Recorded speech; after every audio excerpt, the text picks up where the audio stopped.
Hello అండి.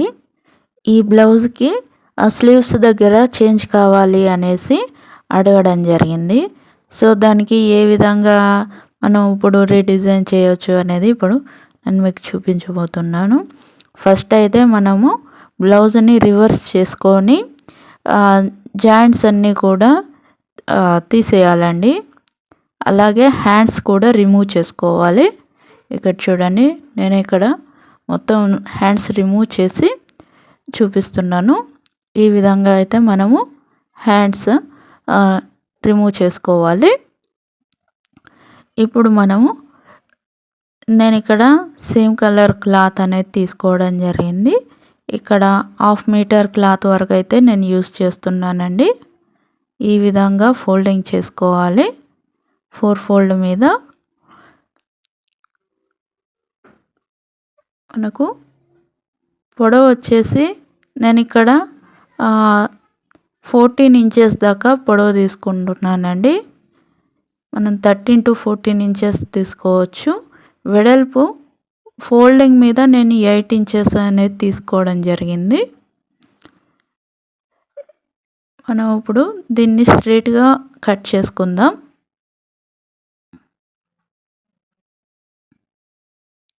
ఈ విధంగా మనం ఫస్ట్ ఈ పీస్‌ని కట్ చేద్దాం.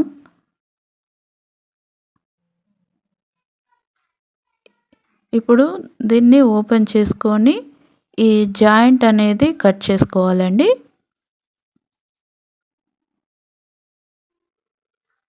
ఈ విధంగా జాయింట్ అనేది కట్ చేసుకున్న తర్వాత సెంటర్లో ఒక మార్క్ చేసుకొని చిన్న కట్ పెట్టుకొని ఇప్పుడు హ్యాండ్ స్లీవ్స్ అనేటివి మనం తీసుకున్న స్లీవ్స్ అనేటివి ఎటువైపు ఫ్రంట్ పార్ట్ అనేది చూసుకొని మార్క్ చేసుకోవాలండి. రెండిటికి కూడా ఫ్రంట్ పార్ట్ మార్క్ చేసుకున్న తర్వాత ఇప్పుడు ఒక హ్యాండ్ తీసుకొని మనం సైడ్కి పెట్టుకోవాలి. ఇప్పుడు మనం కట్ చేసుకున్న పీస్ ఉంది కదా, దాన్ని ఈ విధంగా మనం డబుల్ ఫోల్డ్ కుట్టుకోవాలి. కింది వైపున ఈ విధంగా అయితే స్టిచ్ చేసుకోవాలి.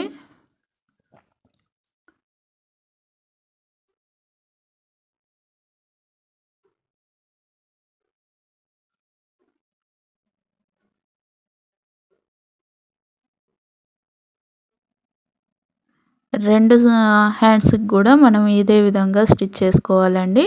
నేను ఇక్కడ కింది వైపున ఏమి లేసెస్ లాంటివి యాడ్ చేయడం లేదు. మీరు కావాలంటే లేసెస్ యాడ్ చేసుకోవచ్చు. ఇప్పుడు మనం బ్లౌజ్కి సెంటర్ నుండి 1 ఇంచ్కి మార్క్ చేయాలండి. ఆ తర్వాత ఇటువైపు మనకు జాయింట్స్ వైపున మార్క్ చేయాలి.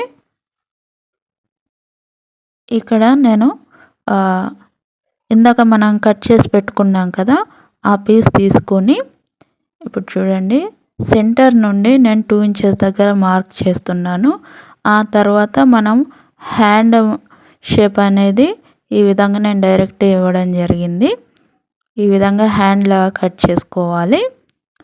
దీనికి మనము రెండు కూడా ఇదే విధంగా కట్ చేసి పెట్టుకోవాలండి. నేను సెంటర్లో ఒక చిన్న కట్ అనేది పెట్టడం జరిగింది. ఇప్పుడు మనం స్లీవ్ ఉంది కదా, దీనికి నేను ఇటువైపు జాయింట్స్ సైడ్ 2 ఇంచెస్ దగ్గర మార్క్ చేశాను కదా, అక్కడి నుండి మనం ఎక్కడైతే కింది వైపు ఫోల్డింగ్ చేసాం కదా, అక్కడి నుండి కూడా ప్లీట్స్ అనేటివి 2 ఇంచెస్ దగ్గర నుండి ప్లీట్స్ అనేటివి పెట్టాలండి. ఈ విధంగా చిన్న చిన్న ప్లీట్స్ అనేటివి మనం పెట్టుకుంటూ రావాలి. ప్లీట్స్ అన్నీ కూడా ఒకే విధంగా ఉండాలండి. ఒకే వైపు ఫేసింగ్లో ఉండాలి.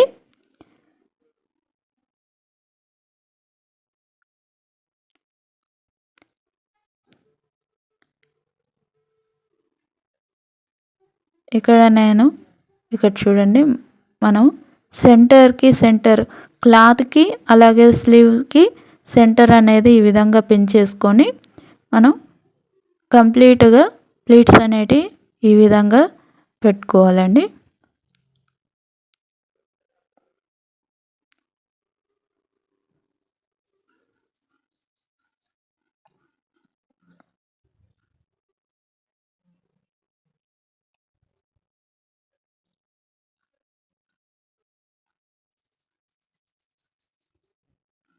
ఇప్పుడు ఇంకో సైడ్ కూడా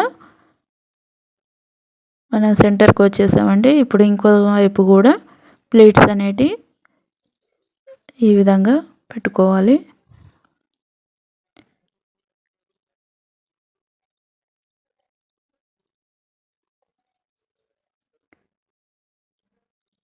మనం ఎక్కడైతే 2 ఇంచెస్ మార్క్ చేసామో స్లీవ్కి ఫిట్టింగ్ లైన్, ఆ 2 ఇంచెస్ దాకా మాత్రమే ఈ విధంగా ప్లీట్స్ అనేటివి పెట్టుకోవాలండి. నేను మీకు సింపుల్ వేలో చెప్తున్నాను. ఇది చాలా సింపుల్గా ఉంటుందండి.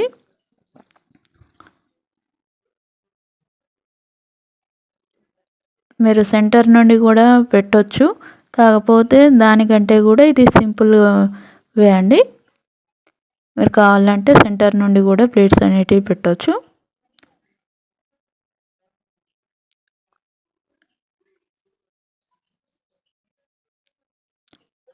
స్లీవ్ అనేది ఈ విధంగా ఉంటుందండి మనకు డిజైన్.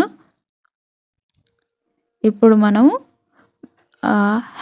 నార్మల్ హ్యాండ్ ఎలా అయితే జాయింట్ చేసుకుంటామో అదే విధంగా ఇక్కడ జాయింట్ చేస్తున్నాను.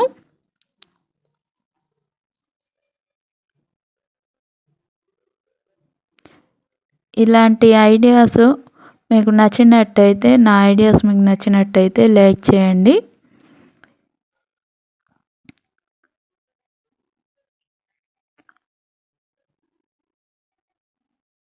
మీకు ఎలాంటి మోడల్ కావాలి, ఎలాంటి డిజైనర్ రీయూస్తో చూడాలి అనుకుంటున్నారో కూడా నాకు కామెంట్ చేయండి. నేను ఆ వీడియో చేయడానికి ట్రై చేస్తాను. బ్లౌజ్ ఫైనల్ లుక్ వచ్చేసి ఈ విధంగా ఉందండి. ఈ విధంగా మనం స్లీవ్స్ అయితే డిజైన్ చేయడం జరిగింది. లోపల మనకు షార్ట్ స్లీవ్స్ అయితే ఈ విధంగా ఉంటుంది. ఈ విధంగా షార్ట్ స్లీవ్స్ వచ్చేసి పైన మనకు ఈ విధంగా అయితే వస్తుందండి. నా ఐడియాస్ మీకు నచ్చినట్టయితే లైక్ చేయండి. Thanks for watching.